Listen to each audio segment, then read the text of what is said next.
കാരണം അവരെല്ലാം അറിഞ്ഞു ഈ കുഞ്ഞു ഭൂമിയിൽ നടക്കത്തില്ലെന്ന്. ഒരിക്കൽ പോലും ഞാൻ കരഞ്ഞിട്ടില്ല എൻ്റെ അവസ്ഥ ഓർത്ത്. ഞാൻ ഈ കരയുന്നതോട് എനിക്ക് നിങ്ങളെന്തിനാ കരയുന്നു? പറഞ്ഞാൽ ഇങ്ങനെ കിടക്കും. അത് കഴിയുമ്പോൾ നമ്മൾ നടക്കുമെന്നായിരുന്നു എൻ്റെ വിശ്വാസം. ഇനിയിപ്പോൾ നടക്കേണ്ടെന്ന തീരുമാനം. എന്നാ കാര്യം അറിയാമോ?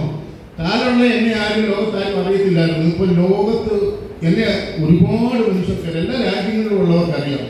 അതെൻ്റെ കഴിവല്ല, എൻ്റെ കഴിവുകേടിൽ എൻ്റെ ദൈവം എന്നെ കൊണ്ട് പ്രവർത്തിക്കുന്ന അത്ഭുതമാണ്. ഇങ്ങനെ ജീവിക്കുന്ന കുഞ്ഞുമോനാണ് കരുത്തൻ. രണ്ടു കാലം നടക്കുമ്പോൾ ഞാൻ ചുണ്ടൻവള്ളത്തിൻ്റെ 1ാം പങ്കായക്കാരനാണ്. ആലപ്പുഴ നെഹ്റു ട്രോഫിയിൽ അത്ര വലിയ തങ്കേടിയായിട്ട് നടന്ന മനുഷ്യനാണ്. പക്ഷെ ഒരു കാര്യം, ഉള്ളിൽ സ്നേഹം വെച്ചുകൊണ്ട് നമ്മൾ ജീവിച്ചാൽ ഒരിടത്തും നമ്മൾ തോക്കില്ല. പരീക്ഷയിൽ തോറ്റുപോകാം, സാമ്പത്തികമായി തോറ്റുപോകാം, പക്ഷെ ജീവിതത്തിൽ തോക്കത്തില്ല. സത്യസന്ധമായിരിക്കണം ജീവിതം, സ്നേഹമുള്ളതായിരിക്കണം ജീവിതം. അതുപോലെ എനിക്ക് കിട്ടുന്ന നന്മയും കഴിവല്ല എനിക്ക് തന്നെ തിന്നാനുള്ളതല്ല. എനിക്ക് കിട്ടുന്ന സമ്പത്ത് മുഴുവൻ എനിക്ക് തന്നെ തിന്നാനുള്ളതല്ല. എല്ലാവർക്കും സ്വർഗം ആവശ്യമുണ്ട്. ബൈബിളിൽ ഒരു കാര്യം പറഞ്ഞിട്ടുണ്ട്, സ്വർഗത്തിൽ പോകാൻ ഒറ്റപ്പണി ചെയ്താൽ മതി, മറ്റുള്ളവരോട് കാരണം കാണിച്ചാൽ മതി. മറ്റുള്ളവരെ ഒന്ന് ചെറിയ മനുഷ്യനെ സഹായിക്കുന്നവർക്കെല്ലാം സ്വർഗം കിട്ടുമെന്നാണ് ബൈബിൾ പറയുന്നത്. അതുകൊണ്ട് നമ്മുടെ ജീവിതത്തിൽ നമ്മുടെ അയൽക്കാർ, നമ്മുടെ മാതാപിതാക്കൾ, നമ്മുടെ കൂടപ്പിറപ്പ്, ഇനി ഇതൊന്നും അല്ല, നമ്മുടെ അയൽക്കാരൊന്നും അല്ലെങ്കിലും ഒരാൾ വിഷമിക്കുന്നെന്ന് അറിഞ്ഞാൽ മനസ്സിലൊന്ന് പ്രാർത്ഥിച്ച്, ഈശ്വര എൻ്റെ മുന്നിൽ കൊണ്ട് ഒരു ആംബുലൻസ് ഓടിപ്പോയ ഉടനെ ഞാൻ പ്രാർത്ഥിക്കും, എൻ്റെ ഈശ്വര അത് കിടക്കുന്ന രോഗി മരിച്ചു പോകില്ല, അയാൾക്കൊരു ആശ്വാസം കൊടുക്കണേ. ഒന്ന്. രണ്ടാമത്, എല്ലാ ദേശത്തും ഒരുപാട് രോഗികളും വേദനിക്കുന്നവരും വീഴ്ചയുള്ളവരുമുണ്ട്. അവരെല്ലാം ആ നാടിൻ്റെ സമ്പത്താണ്. എന്താ കാര്യം? ഞാൻ ഇന്ന് എന്തുമാത്രം മനുഷ്യർക്ക് വേണ്ടി പ്രാർത്ഥിക്കുന്നുണ്ടെന്ന് അറിയാമോ? എന്നെ ഒത്തിരി പേരുടെ ലക്ഷക്കണക്കിന് ആൾക്കാരുടെ സഹായം കൊണ്ടാണ് ഞാൻ ജീവിക്കുന്നത്. അതുകൊണ്ട് ഞാൻ ഇങ്ങനെ പ്രാർത്ഥിക്കുന്നു, ദൈവമേ എന്നെ സഹായിച്ച് എന്തുമാത്രം മനുഷ്യരാ. വീടിനടുത്തൊക്കെ എടുത്തോണ്ട് കുളിപ്പിച്ചു. പിന്നെ ഞാൻ കാലം ഒറ്റയ്ക്കാണ് യാത്ര ചെയ്യും. തിരുവനന്തപുരമൊക്കെ പോകണം ഒറ്റയ്ക്കാണ്. പോകുമ്പോൾ എല്ലാവരും എന്നോട് ചോദിക്കും, ഈ ടയർ പഞ്ചറായ കാണിക്കും. ഞാൻ പറഞ്ഞു, എന്നെ സഹായിക്കാൻ ദൈവം ഒത്തിരി പേരെ വെച്ചിട്ടുണ്ട്. ഇന്ന് രാവിലെ പള്ളി കുർബാന കഴിഞ്ഞ് വന്ന കാലം ഡ്രസ് ചെയ്യും. കാരണം കഴിഞ്ഞ ദിവസം വീൽചെയർ ഓടിച്ചു പോയപ്പോൾ കാല് ചാടി താഴ്പോയി. റോഡിൽ വരഞ്ഞ് 5 വിരൽ മുറിഞ്ഞു. അങ്ങനെ ഒരുപാട് പ്രശ്നങ്ങളുണ്ട്. ഇപ്പോഴും 2 ബ്ലക്സോ എൻ്റെ ശരീരത്തുണ്ട്. അത് കരിയുന്നില്ല. അത് കരിയുന്ന കരിയട്ടെ, കരിയാതില്ലെങ്കിൽ വേണ്ട. എനിക്ക് ജീവിച്ചേ പറ്റൂ. ഞാൻ കരഞ്ഞിട്ട് കാര്യമൊന്നുമില്ല. ഞാൻ കരഞ്ഞാൽ എൻ്റെ ഭാര്യ കരയും, എൻ്റെ കൂടപ്പുറപ്പുകൾ കരയും, എൻ്റെ കുഞ്ഞുങ്ങൾ കരയും.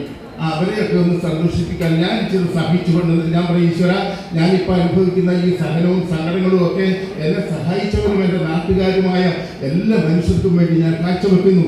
നമ്മുടെ ഈ രോഗികളൊക്കെ കട്ടിലെ കിടക്കുമ്പോൾ, വേദനിച്ച് കിടക്കുമ്പോൾ അവരെ നിങ്ങൾ ആശ്വസിപ്പിച്ചാൽ അവരുടെ ഹൃദയത്തിൽ നിന്ന് ഉയരുന്ന പ്രാർത്ഥന നിങ്ങൾക്ക് വലിയ അനുഗ്രഹമായിരിക്കും.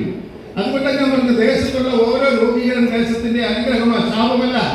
രോഗികളുടെ ജീവിതം നമ്മളോട് പറയുന്നുണ്ട്, നാളെ നിനക്കും രോഗം വരാം, പൊടിച്ച് ജീവിക്കണം കേട്ടോ. അപ്പൊ നീ മറ്റുള്ളവരെ സ്നേഹിച്ചും സഹായിച്ചുമാണ് ജീവിക്കുന്നതെങ്കിൽ ഉറപ്പ്, 100% ഉറപ്പ്, നിന്റെ വീഴ്ചയിൽ നിന്നെ താങ്ങാൻ 100 കരങ്ങൾ വരും. അതുപോലെ തന്നെ പരാതി പറയാതിരിക്കുക. ആരെപ്പറ്റി പരാതി പറയാതിരിക്കുക. എല്ലാവരും നമുക്ക് സ്നേഹിക്കണമെന്നും എല്ലാവരും നമ്മളെ സ്നേഹിക്കണമെന്നും ആഗ്രഹിക്കുന്നതിന് കുഴപ്പമില്ല. പക്ഷെ സ്നേഹിച്ചില്ലെങ്കിലും അവരെ കുറ്റം പറയാതിരിക്കുക.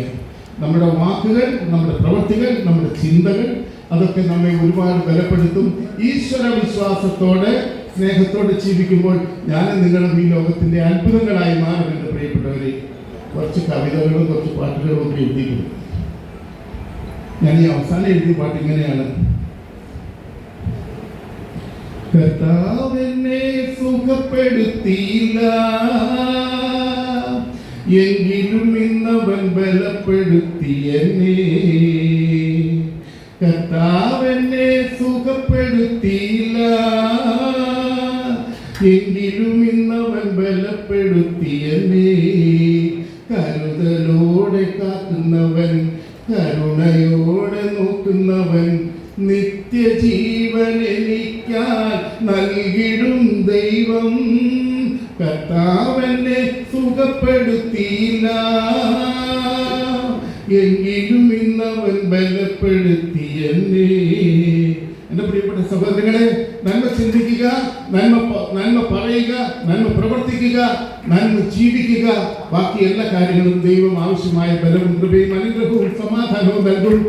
ഈ ലോകം വിട്ട് സ്വർഗത്തിൽ ചെല്ലുമ്പോൾ നിങ്ങളെയൊക്കെ കാണാൻ കഴിയുന്ന നല്ല സ്നേഹത്തിൽ ഇവിടെ ജീവിക്കുക. അപ്പോൾ നിങ്ങൾ ലോകത്തിന്റെ സുഗന്ധമായി, അനുഗ്രഹമായി, അഭിഷേകമായി, ബലമായി, കൃപയായി വലിയ വിശുദ്ധരായി തീരാൻ സാധിക്കും. ദൈവം നിങ്ങളെ എല്ലാവരെയും അനുഗ്രഹിക്കട്ടെ എന്ന് പ്രാർത്ഥിക്കുന്നു. പ്രത്യേകിച്ച് നമ്മുടെ ആന്റിക്ക് നന്ദി പറയുകയാണ്. ഒരുപാട് നന്ദി. കാരണം ഞാനൊരു 3 വർഷക്കാലം ഇവിടെ അടുത്തടുത്ത് താമസിച്ചു. ഒന്നാണ് നമ്മുടെ മേരി ആന്റിയെ സിസ്റ്ററെ പരിചയപ്പെടാൻ സാധിച്ചത്. അവർ വന്ന് എനിക്ക് വേണ്ടി ഒത്തിരി ശുശ്രൂഷ ചെയ്തു. ഇന്ന് ഞങ്ങളുടെ സ്നേഹം മുറിയാതെ നിൽക്കുന്നു. മാലാഖ പോലെ പറന്നു നടക്കുന്ന ആ സിസ്റ്ററിനും കുടുംബത്തിനും അവർ ഏറ്റെടുക്കുന്ന എല്ലാ ഉത്തരവാദിത്തങ്ങൾക്കും എല്ലാവിധ നന്മകളും ദൈവാനുഗ്രഹങ്ങളും ആശംസിക്കുന്നു. നിങ്ങളെയും എല്ലാവരെയും ദൈവം സമൃദ്ധമായി അനുഗ്രഹിക്കുന്നു.